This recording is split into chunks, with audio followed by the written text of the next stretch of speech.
Ratio equal put कीजिए, AD कितना है 1.5, डीबी कितना है 3, ए कितना है 1, ईसी कितना है पता नहीं, ये cross multiply 1.5 of EC is equal to 1 into 3 3, EC is equal to 3 by 1.5 is equal to, तो यहाँ से ईसी कितना आ गया 2। Now in triangle ABC of figure 2, अब हमारे पास दो फिगर है, ठीक है। ये इसमें थ्योरम कौन सी लगी थी, बेसिक प्रोपोर्शनलिटी थ्योरम, प्रॉपर लिखनी है आपने, बट अगर आपने ये प्रॉपर थ्योरम लिखा तो बीपीटी से भी काम चल जाएगा। अब इसमें भी अप्लाई बीपीटी बिकॉज क्यों, DE is parallel to EC, तो अब इसमें क्या करें वो AD by DB is equal to A E by EC, value put कीजिए, एडी कितना है नहीं पता, ठीक है, डीबी कितना है 7.2, ए कितना है 1.8, ई कितना है 5.4, एडी इज इक्वल टू 7.2 को उधर ले जाइए, ये इससे कट गया 3 आ गया, इसको इससे काटिए, AD is equal to 7.2 by 3 जो कि सोल्व करके क्या आ जाएगा 2.4, ठीक है। तो therefore EC is equal to 2, ठीक है 2 centimetre and AD is equal to 2.4 centimetre. देखिए स्टूडेंट्स, अगर एग्जामिनर चाहे ना, अगर आपने यूनिट्स नहीं लिखे तो एग्जामिनर इसकी भी मार्क्स डिडक्ट कर सकता है, तो अच्छे से हर चीज को अटेम्प्ट कीजिएगा जैसे मैं करके दिखा रहा हूँ। पीएफ डिवाइडेड बाई एफआर निकालिए, पीएफ कितना है 3.6, एफआर कितना है 2.5, ये किससे, ठीक है कैसे आएगा, ये 3.6 2.4 है, इसको किया 10 आ गया, इसको किया 10 आ गया, ये कट और ये 12 पे गया 3/2। हेयर वीसी, अब हमने क्या लिखा, हेयर पीई बाई ई क्या पीएफ बाय एफआर के इक्वल है, ये कितना है 1.3, ये कितना है 3/2 नहीं है, क्या है नहीं है, it means in this case EF is not parallel to Q. कौन सा केस है, ये हमारा फर्स्ट केस था। समझ आया स्टूडेंट्स, क्या किया हमने पीई बाय ई क्यू निकाला, पीएफ बाय एफआर निकाला, उनकी रेशियो को कंपेयर किया, वो नॉट इक्वल है, तो इट मींस ईएफ ईआर की क्यू आर की इक्वल नहीं है। अब सेकंड केस में पीई बाय ई क्यू निकालेंगे, ठीक है, क्या करेंगे, क्या पीई बाय ई क्यू कितना है, पीई कितना है 4, ई क्यू कितना है 4.5, ठीक है, तो ये कितना आ गया, ठीक है, ये ऊपर ले जाइए 40/45, 5 पे गया 8/9, कितना है 8/9, और पीएफ बाय आरएफ कितना आया 8/9, यहां से तो हमें साफ साफ रिजल्ट मिल गया, PE by E Q PF by RF equal है, तो it means EF is parallel to Q R, ठीक है। अब हम थर्ड केस ले लेते हैं, थर्ड केस में पी क्यू क्या हो गया, PE by E Q PF by RF, उसके बाद क्या हो गया पीई बाय पी क्यू है नहीं, क्या करेंगे, पीई बाय पी क्यू ले सकते हैं या पी क्यू बाय पीई भी ले सकते हैं, कुछ भी ले सकते हैं ना, ठीक है, P Q divided by PE, ठीक है, पी क्यू कितना है 1.28, पीई कितना है 0.18, ठीक है, सोल्व कीजिए 1.28 डिवाइडेड बाय 0.18 इनटू 100, ठीक है, सोल्व कीजिए 64/9, कितना आ गया 64/9। अब पीआर बाय पीएफ कीजिए, पीआर कितना है, PR 2.56 divided by 0.36, 2.56 divided by 0.36 into 100, ये आपस में कैंसिल आउट हो गए, ठीक है, इसको डिवाइड कीजिए, 6 6 4 जा 24, 6 पे नहीं जा रहा, 2 पे कीजिए पहले,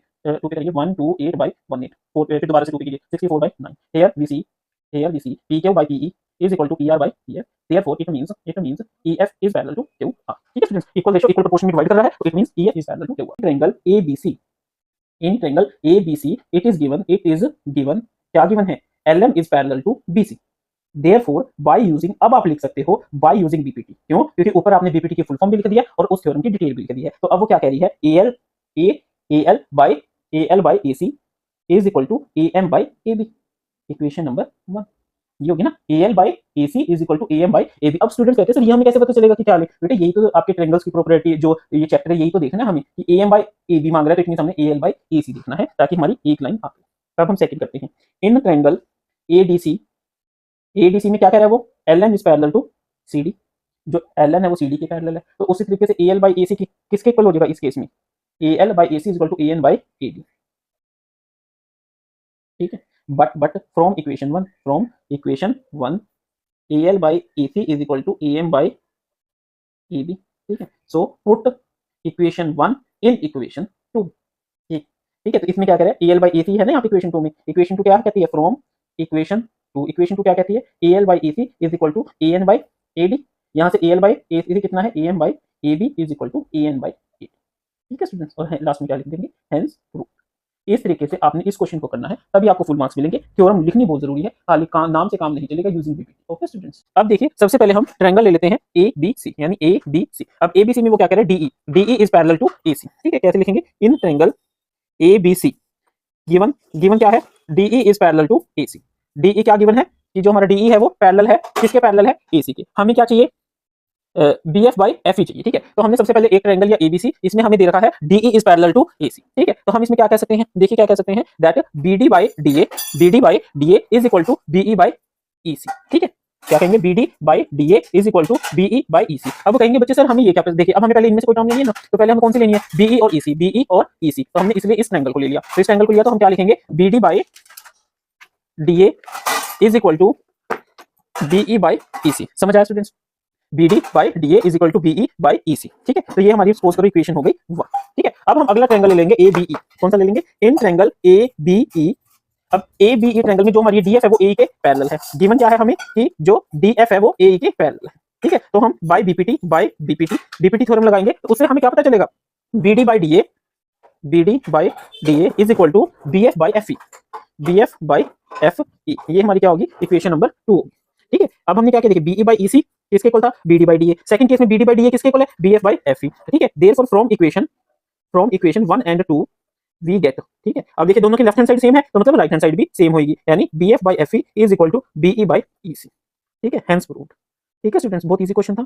ठीक है, बट देखिए आपको बीपीटी थ्योरम जरूर लिखनी है। ठीक है, काफी बच्चे इस क्वेश्चन को सिंपली कैसे करते हैं, ना ट्रायंगल का नाम लिखते हैं ना कुछ लिखते, ट्रायंगल का लिख देते हैं इन ट्रायंगल एबीसी। ठीक है, BD by D is equal to कितना, in triangle ABE, BD by D is equal to BF by FE, therefore BF by FE is equal to BE by EC, hence proved. अब देखिए अगर आपको ये 3 number का question आ गया और सिर्फ आप 1 2 3 स्टेप्स लिख दोगे तो क्या काम चलेगा, नहीं चलेगा। इसलिए आपको बता रहे हैं आपको क्वेश्चन को प्रॉपर अच्छे से अटेम्प्ट करना है। Next question, PE by EQ is equal to PD by DO, PD by DO। Similarly in triangle, ये होगी हमारी equation 1, in triangle POR DF is parallel to OR, जो हमारी DF है वो R के पैरेलल है, therefore PD by DO is equal to PF by FR, ये होगी हमारी इक्वेशन 2।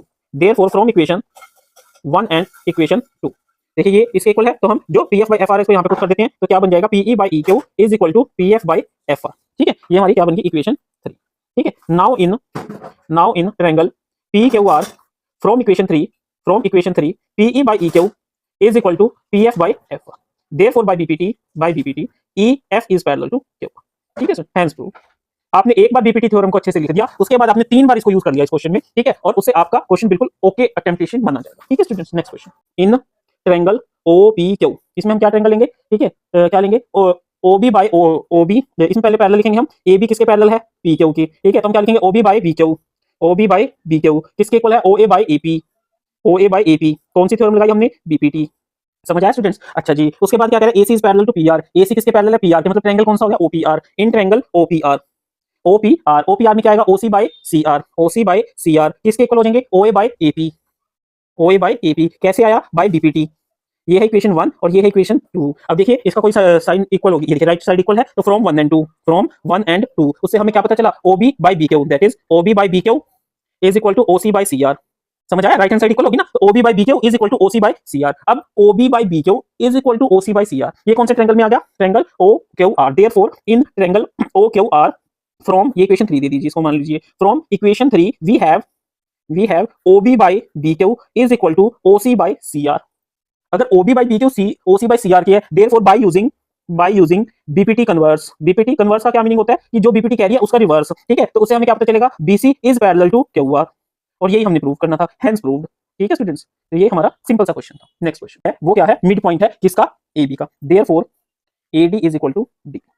ठीक है, D मिड पॉइंट है तो AD DB का क्या है, इक्वल हो गया। AD DB का मिड पॉइंट तभी है ना जब AD हमारा DB के इक्वल है। उसके बाद वो क्या कह रहा है, ए लाइन कौन सी लाइन है वो, DE। कौन सी, DE is parallel to BC। ठीक है, ये जो हमारी DE लाइन है वो BC के क्या है, पैरेलल है। ठीक है, अब क्या कह रहा है वो, नाउ यूजिंग गिवन थ्योरम, हमें बीपीटी लिखने की जरूरत नहीं है क्योंकि वो थ्योरम हमें ऑलरेडी गिवन है क्वेश्चन में। ठीक है, तो पूरी थ्योरम लिखने की जरूरत है, हम कहेंगे बाय यूजिंग गिवन थ्योरम, जो थ्योरम हमें दे रखी है ना क्वेश्चन में, उस थ्योरम का यूज करते हुए, ठीक है, हम क्या कहेंगे,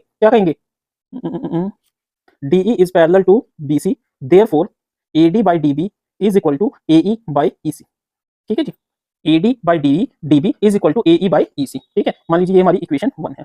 from equation 1 AD is equal to DB, AD किसके इक्वल है, DB के इक्वल है। क्यों, क्योंकि D उसका मिड पॉइंट है। ठीक है, मान लीजिए ये इक्वेशन, ये है हमारी इक्वेशन 2। इक्वेशन 1 क्या कह रही है, AD DB के, पुट इक्वेशन 1 इन इक्वेशन 2। ठीक है, यहाँ पे हम AD की जगह क्या लिख देते हैं, DB by DB is equal to AE by EC। ठीक है, DB से DB cancel, 1 is equal to AE by EC। तो हमें क्या पता चला, AE by EC is equal to 1। तो यहाँ से EC उधर चला गया, तो AE is equal to EC। If AE is equal to EC, it means E is mid point of AC। ठीक है ना, तो हम ये तो करना था, prove that line draw to the mid point of one side parallel to another side bisect the third side. ठीक है स्टूडेंट्स, हेंस प्रूव। बहुत इजी क्वेश्चन था ये। Is equal to 1, equation number 1। समझ आया, AD DB के equal है, it means AD by DB किसके इक्वल हो गया, 1 के। अब आप पूछोगे सर ये आपने ये हमें क्या पता है, ऐसे क्या करना। देखिए स्टूडेंट, पहले आप समझिए कि हमें इस क्वेश्चन में क्या चाहिए। हमें चाहिए कि हमें किसी चीज को पैरेलल प्रूव करना है, और हमें पता है किसी ट्रायंगल को अगर हमें पैरेलल प्रूव करना है तो हमें क्या चाहिए, AD बाय DB चाहिए और AE बाय EC चाहिए। अगर वो इक्वल हो गए तो इट मींस DE BC के पैरेलल है। ठीक है, बट हमें क्या देखा, AD is equal to DB है, तो हम इसको रेशियो में कन्वर्ट करना है, तो DB से हम दोनों को डिवाइड कर लेते हैं, या simple calculation, AD by DB is equal to 1। ठीक है, सेकंड वो क्या कह रहा है, E is mid point of AC। Mid point of AC, अगर E मिड पॉइंट है AC का, तो इसका मतलब AE किसके इक्वल है, EC के। EC को इधर ले आइए, AE by EC is equal to 1, equation number 2। ठीक है। अब राइट साइड सेम है, तो from equation 1 and 2, from equation 1 and equation 2, इससे क्या पता चला, AD by DB is equal to AE by EC. Now by using theorem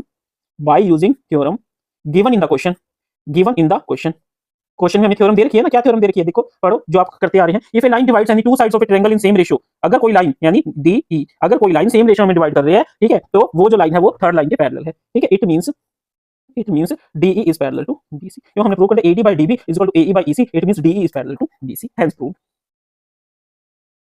ठीक है। क्योंकि ये तो कह रहा है the line joining the mid point of any two sides of triangle is parallel to AC, ठीक है स्टूडेंट्स। नेक्स्ट क्वेश्चन, ठीक है, या बट हम एक पैरेलल लाइन के कॉरेस्पॉन्डिंग चाहे तो आप कोई करोगे, चाहे आप इस तरफ कर लीजिए, AD पे E ले लीजिए या फिर BC पे E ले लीजिए, वो आपकी मर्जी है, ठीक है। तो हमने क्या लिखा, draw OE is parallel to AB and DC such that E lies on AD, ये भी तो लिखना पड़ेगा ना कि हमने क्या माना है कि E किस पे लाई करता है, AD पे, और जो OE है वो पैरेलल है किसके, AB के भी और BC के भी, ठीक है। अब देखिए स्टूडेंट्स, ठीक है, हमें क्या क्या चाहिए, हमें चाहिए OA, OB, OC और OD, ठीक है। अब देखिए अगर हम ये वाला ट्रायंगल ले लेते हैं ADC, तो इसमें हमें AO मिल जाएगा, OC मिल जाएगा, और अगर हम ले लेते हैं ये वाला ट्रायंगल तो हम इसमें OB मिल जाएगा और OD मिल जाएगा, ठीक है। तो हमारी सबसे पहले हम क्या कहते हैं, यूजिंग, सबसे पहले हम लिखते हैं according to basic proportionality theorem. ये स्टूडेंट्स हर आपको जो भी क्वेश्चन जिसमें आप ये यूज करोगे बीपीटी थ्योरम, आपको वो थ्योरम लिखनी है। ए लाइन, ये मैं हर एक क्वेश्चन में आपको इसलिए लिख के दिखा रहा हूं ताकि अगर आप कोई ऐसा क्वेश्चन देख लो जिसमें मैं ना लिखूं तो आप ये ना हो कि उस क्वेश्चन में उसको ना ही लिखे आओ, ठीक है। तो हमने ये सब में लिखना है, a line drawn parallel to one side of a triangle divides the other two sides in equal ratio, ठीक है। जब हम ये चीज लिख दी एक बार हमने ये थ्योरम, फिर चाहे आप कुछ मर्जी करते रहिए, कितनी बार बीपीटी वर्ड यूज कीजिए वो एक्सेप्टेबल होगा। तो सबसे पहले हमने ट्रायंगल लिया, इन ट्रायंगल कौन सा ट्रायंगल था, ADC, हमने कौन सा ट्रायंगल लिया, ADC, ठीक है। तो अगर हमने ADC ट्रायंगल लिया तो इससे हमें क्या पता चला, EO is parallel to DC, why, क्योंकि हमने ये कंस्ट्रक्शन कर ली है ना, OE is parallel to AB and DC, तो EO is parallel to DC, therefore by BPT theorem क्या कहती है, AE by ED is equal to AO by OC, समझ आया students, AE by ED is equal to AO by OC, ठीक है। ये होगी हमारी इक्वेशन नंबर 1। अब इन ट्रायंगल, अब हम ये ट्रायंगल ले लेते हैं ADB में EO is parallel to AB, अब इसमें लगाइए क्या कहती है वो, AE by BPT theorem use करी, क्या कहती है, AE by ED is equal to OB by OD, समझ आया, ये होगी हमारी equation 2। Therefore from equation 1 and 2 हमें क्या पता चला, AO by OC is equal to OB by OD, ठीक है।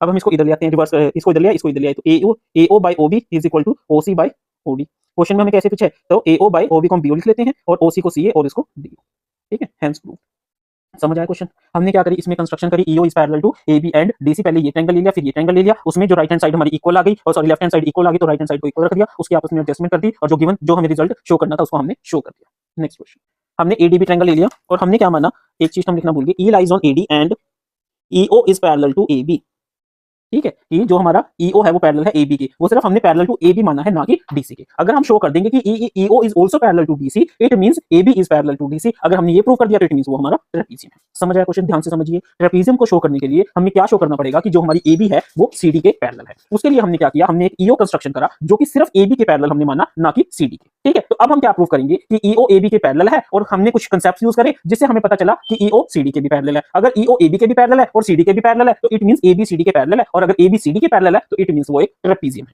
समझ आया, देखिए कैसे करिए।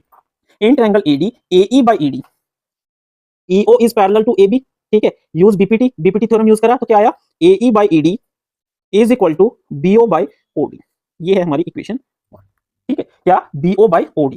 अब एक चीज को ध्यान से देखिए स्टूडेंट्स, अब हमें क्या चाहिए, BO by OD तो मिल गया, एक हमें चाहिए, ठीक है, क्या चाहिए हमें, हमें चाहिए AO by OC। अगर हम AO by OC को AE by ED के इक्वल प्रूव कर दें तो EO CD के पैरेलल हो जाएगा ना। तो अब देखिए OB by OD हमें पता है, हमें क्या फाइंड आउट करना, AO by OC, but in question it is given that AO by BO is equal to CO by DO, but देखिए हमें क्या चाहिए, BO by OD, क्या चाहिए, BO by OD। तो अगर हम इसको इंटरचेंज कर दें, AO by CO is equal to BO by DO, ठीक है, ये क्या हो जाएगी, इक्वेशन नंबर 2।